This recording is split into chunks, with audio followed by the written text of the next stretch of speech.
From the corn. Corn, a staple diet for many around the world, and a big component in food, agriculture and profits. But a few things linked together when I saw a couple of articles and gave it more thought, thinking of a few storylines here and there too. Interstellar, where the film shows how it's because of ecocide the planet is dying, corn crops failing having a main mention, and ecocide meaning it was caused by human hand. I took it as we genetically engineered crops, it went wrong and doomed everyone. Hybrid corn. We already eat hybrid corn, they say, as we have changed it over the centuries to be what it is. South America still having some of the original strains. So there have already been changes made beyond what we know. Bioengineering corn to create sterility in people. No, really.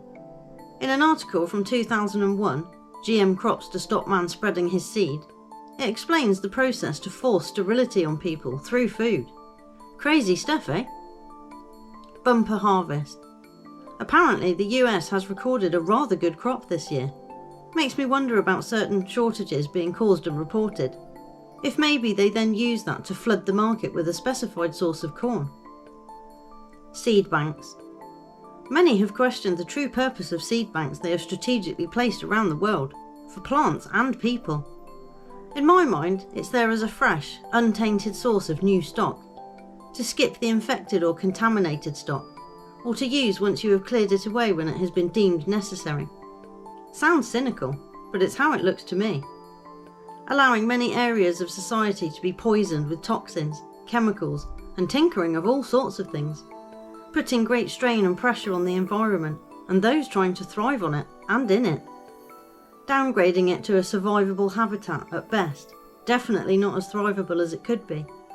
All the while keeping the good grade stock for themselves somewhere else, or for a reseeding programme, which may have already occurred in the past already, so we don't even know if what we have now is original. It's looking increasingly as though it's not. Children of Men, the film, and how it envisions a future of sterility, by way of a virus no less, where humanity hangs on a thread. I wonder sometimes if viruses have been used so many times in films to make them a viable option in our minds, so the other, true methods can be hidden in plain sight and perhaps not even noticed. Children of the Corn. Not the story by Stephen King, as that bears no relation to this, but the title sticks out to me, making me think that the Children of the Corn would be the last normal generation, with the new infertile version, and that it will be the offspring of that generation that will be sterile. It's hard to know really where it is headed, as there are so many points of interest to follow, but follow them I will, as best I can, to try and see where this crazy ride is going.